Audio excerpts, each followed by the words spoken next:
आज का वचन है जो भजन संहिता अध्याय 7 के 8 से है।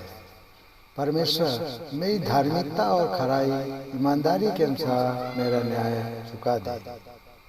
मेरे प्रिय भाई बहनों, जिस परमेश्वर ने हमें निर्माण किया हुआ है वो परमेश्वर हमेशा ही हमारी ईमानदारी को परखते रहता है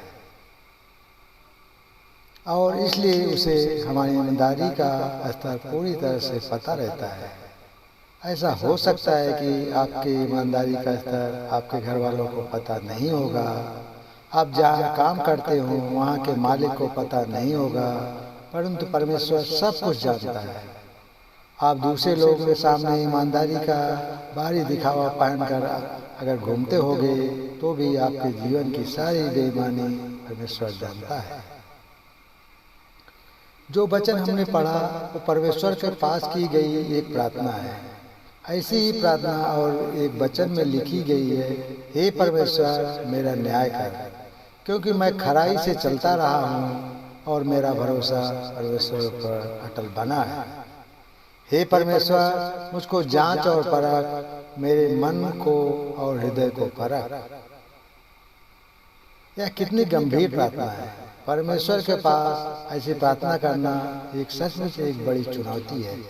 हे परमेश्वर मेरी विनती सुन, हे परमेश्वर मेरा न्याय कर, हे परमेश्वर मेरी समस्या से मुझे बाहर निकाल दे।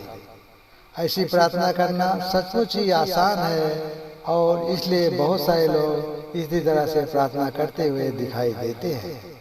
परंतु क्या कभी हम परमेश्वर को अपनी धार्मिकता और अपनी ईमानदारी परखने के लिए बताते हैं?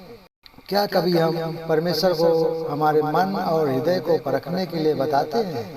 और क्या कभी हम परमेश्वर को ऐसा कहते हैं कि हे परमेश्वर मेरी धार्मिकता और मेरी ईमानदारी परख और उसके अनुसार मेरी प्रार्थना सुन और उसके अनुसार मेरा न्याय कर। हमें इस प्रकार प्रार्थना करने की शुरुआत करनी चाहिए और उसके अनुसार हमें अपने जीवन में प्रतिफल पाने की आशा रखनी चाहिए। मेरे प्रिय भाई और बहनों, यदि आप अपने जीवन में ईमानदारी से बर्ताव नहीं करते होंगे और यदि आप ईमानदारी से जीवन बिताना नहीं चाहते होंगे तो आप कभी भी परमेश्वर से ऐसी विनती करने योग्य नहीं बन पाएंगे कि हे परमेश्वर मेरा न्याय कर।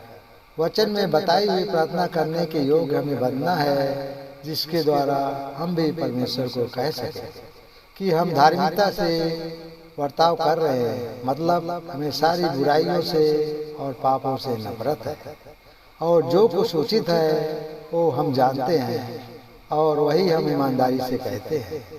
ऐसी अवस्था में पहुंचने के बाद ही हम परमेश्वर से विनती कर सकते हैं कि वो हमारी प्रार्थना को सुने और उसकी इच्छा के अनुसार हमें प्रतिफल दे। पवित्र बाइबल में परमेश्वर कहता है, क्या कोई ऐसे गुप्त स्थानों में छिप सकता है कि मैं उसे ना देख सकूं? क्या स्वर्ग और पृथ्वी दोनों मुझसे परिपूर्ण नहीं? हम अपने आप को परमेश्वर से छिपा नहीं सकते, एक क्षण के लिए भी नहीं। इसलिए हमें इस अवस्था में आने की जरूरत है कि जहां हमारे मन में परमेश्वर का पवित्र और आदर युक्त भय होगा, क्योंकि यही भय हमें धार्मिकता और ईमानदारी से जीवन बिताने के लिए मदद करते रहता है। धन्यवाद। आमीन।